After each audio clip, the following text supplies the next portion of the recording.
Hi, Brody. Welcome to another episode of On the Couch with Jill. It is a new season, guys. A new season. We're in September. The flowers are blooming. It's a revival. It's like there's this freshness and this, I don't know, this beauty in the air. You know, you feel rejuvenated. You feel strong. You feel happy. And ultimately, it's just a season of beauty and renewal. That's what I always like calling spring. It's a season of renewal. So yes, On the Couch is still powered by Inspired Rentals. Before you just thinking like you're not on the couch today, I thought let's just spice it up and showcase the other elements that they gave to make the studio look really cool and funky. So we're sitting on the chair today, but it's still On the Couch with Jill. So like I said, it's a renewal. It's a beautiful time of reflection and introspection and, you know, just seeing what we're doing. Where are we in our lives? What is happening ultimately in our lives and where we find ourselves, in which season do we find, yes, it's spring outside, but in which season do we find ourselves in? And you know, a lot of the themes of the other conversations that we had was always coming back to societal dictations, societal norms, what's expected of us, what do we need to do, how we should carry ourselves, how people should perceive us, how, you know, all of this comes with this dictation that society has given to us. And there's another dictation that society has really set the bar for, and that is beauty, you know. And if we look around in the season of spring that we find ourselves in South Africa, the flowers are blooming. It is just, the butterflies are out. It's just this, it's lighter in the morning. You know, you're in the season of beauty, you know. But what do we see as being beautiful? Or what do we perceive as beauty? You know, and beauty can be dictated by many things. Cultural, your heritage, and it's also Heritage Month in South Africa, guys, which is really cool because I love celebrating who I am and where I come from.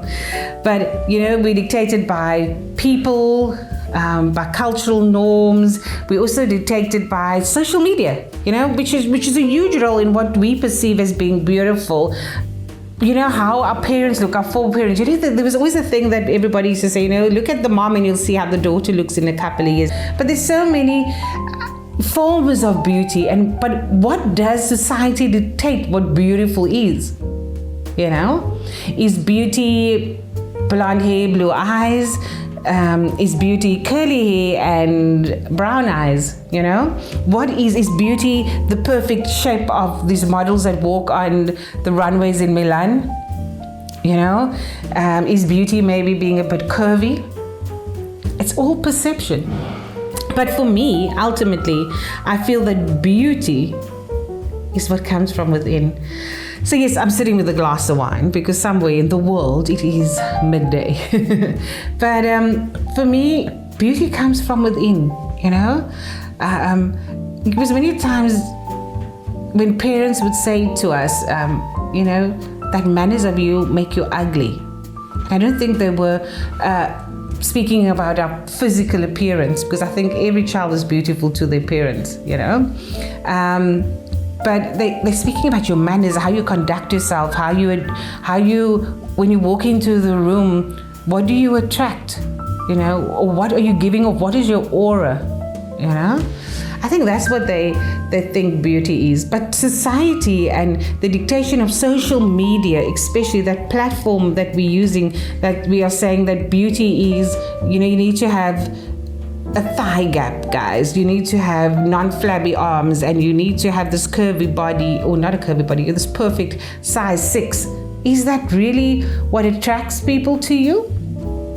You know, for me, I had the perfect size 6. I was a perfect size 6 back in the day. But did that change who I am or what I portray in life? You know, did it dictate my future or the path that I find myself on? No, it didn't. But I want to dig the bottom of the barrel here when we speak about beauty. For me, you know, when you indulge in a good glass of wine, and Cape Town is filled with beautiful beautiful wine, guys. Beautiful wine. Our landscapes are phenomenal for those that are abroad. Our wines are fantastic. Our food, our culture, we're so rich in all of those things. And that to me is beauty right there. That has all these exterior factors contributed to what I feel that I am beautiful, I'm strong, I'm independent. When you walk into the room, you demand the room. That to me is being strong and beautiful. To see a woman being able to stand up for what she believes in. I feel that, celebrating your heritage, where you came from, how you were taught and reared and values that was installed in you, creates the beautiful being that you are as you grow in life and on this journey of life.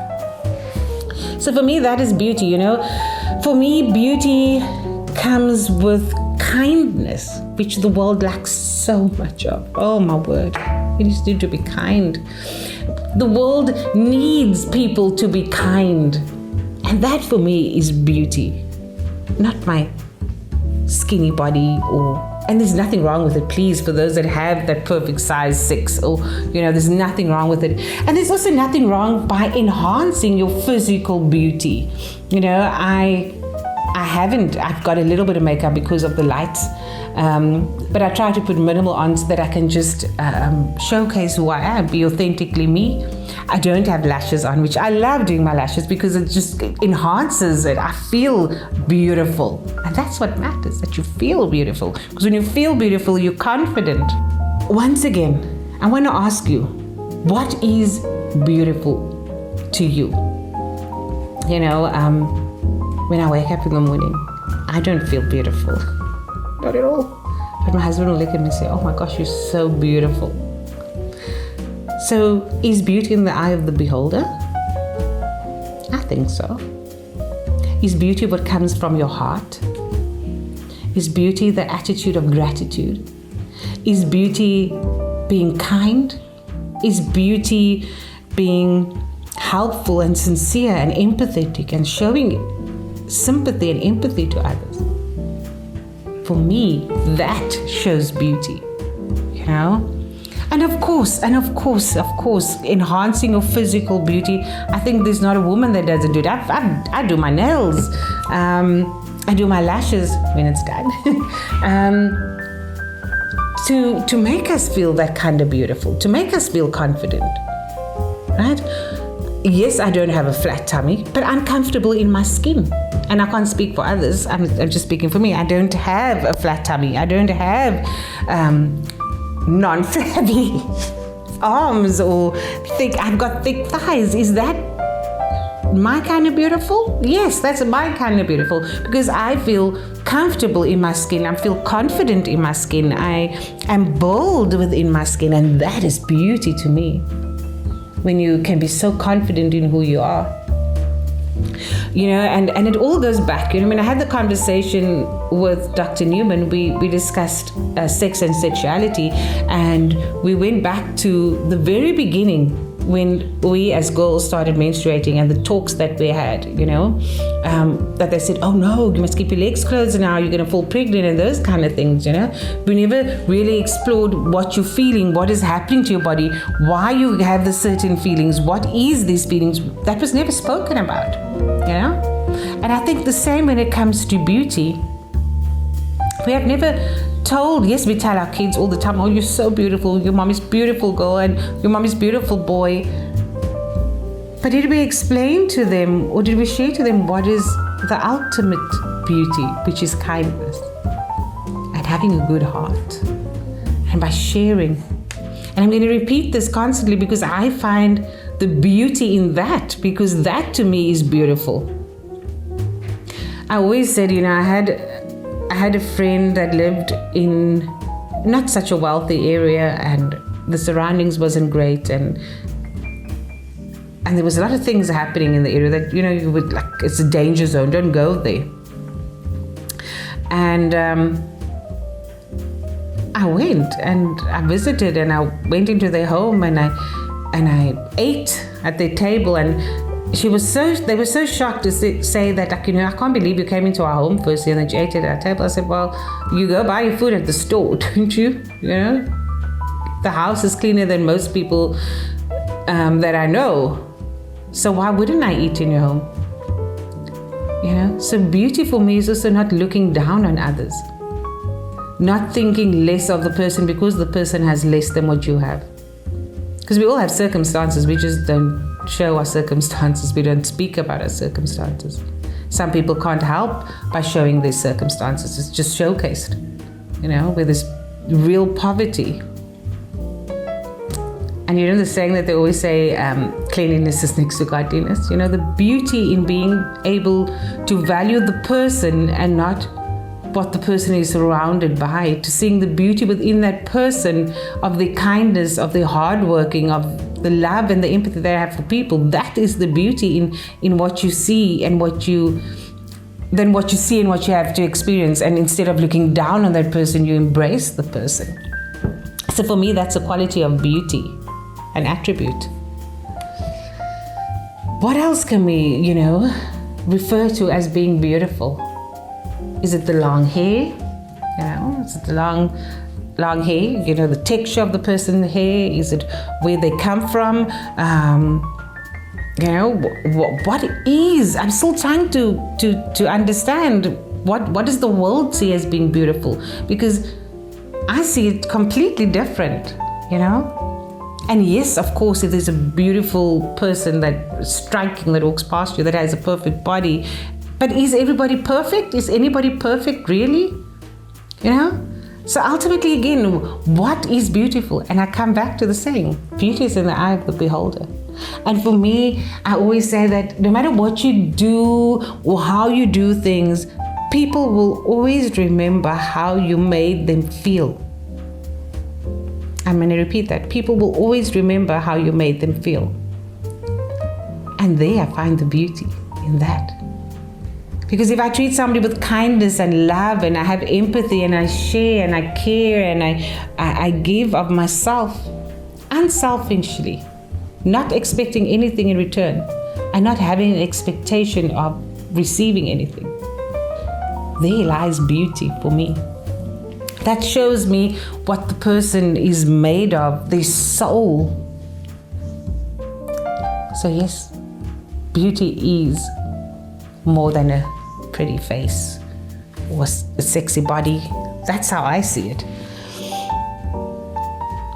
And there's a saying, and it's going to be in Afrikaans that I'm going to say this, but I'm going to try and translate it to English. In Afrikaans I say, "Daar's 'n deksel vir elke pot.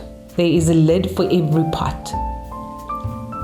And when you think of it, you sometimes devalue yourself because you think, and I've spoken about this, because you measure yourself up to others and you're saying, oh, my hair's not as straight as, I wish I had such blonde straight hair. Oh, I wish I had blue eyes.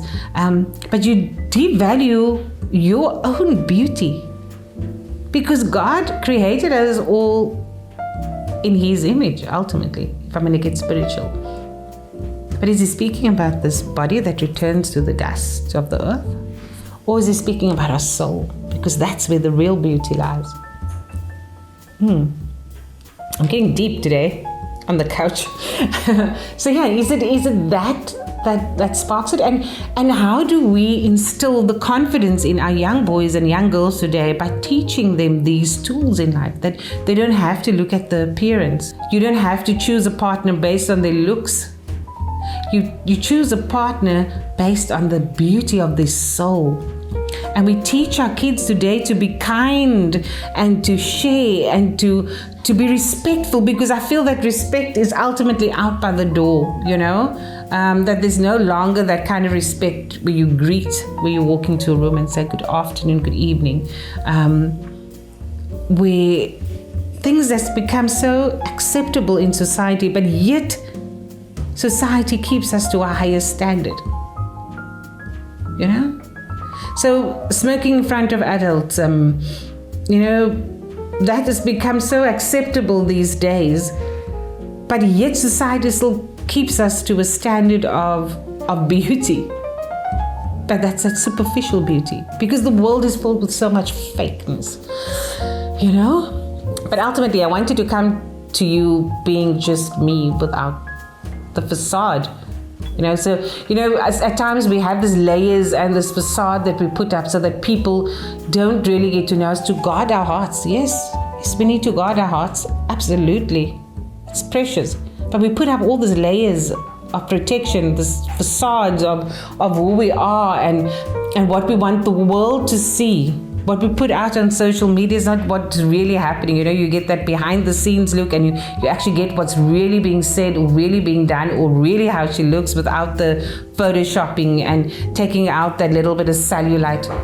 The cellulite for me shows me that I've been through life. I've gone thick and I've gone thin, and I've experienced life. I've done certain things. I had a baby, or I lost a baby, I had a miscarriage. I've been through life, and my body has changed according to the things that I've been through.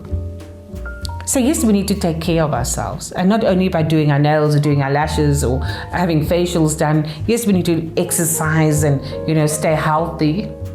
Yeah, I agree with all of those things, but why are we judged when we have a pot belly or flabby arms or thick legs? Why are we judged? Why is that seen as not beautiful? Why? Please comment below and tell me, why is that seen as not being beautiful, as not being sexy? I still need to wrap, because life happens. You can't always just say, yes, there's people that has just got it in the genes. Seeing that as Heritage Month, guys. They just got it in the genes, where their mom was skinny, their family, whole thing, it runs down in the family chain. And there's people that's just wired to exercise, that maybe makes the time where others can't make the time, because life happens and life is just so busy. And why are we being held to that societal? And why are we allowing society to still dictate to us what beautiful is? And it's why I said the beauty is being bold and strong in your own skin, bold and strong in what you believe in, and to show a heart of love and kindness, and to show empathy and sympathy with people. Ultimately, that still shines bright, this little light of mine. And that's what needs to come within, because we all put up this strongness and this facade of being so in control and so protect our souls and protect our lives and create this idea of beauty. But what is it ultimately? And I'm going to keep on coming back to that question. What is beauty? What is beauty for you? What determines you beautiful? How do you find somebody that's beautiful? The law of attraction, I always think of that. The law of attraction, what attracts people? Because there's a lid for every pot. There's a Dexel for alcohol pot. So that line of love and attitude and how you conduct yourself and what you show people. Again, we come back to beauty is in the eye of the beholder, and that's what I want to end off and give you a little bit of an idea of what I'm going to speak about this month. I'm going to have some really cool, hopefully cool guests. We're going to have a doctor and chat about, having Dr. Newman back. I'm going to definitely have him back, and we're going to talk about, again, beauty, and we're going to carry this theme of renewal, and how do we make ourselves the better version of ourselves by being kinder.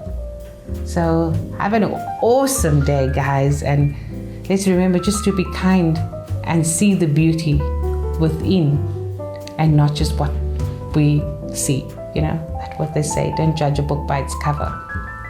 Find that beauty, find the beauty of that person's soul, and may that aura of that person just light up your day.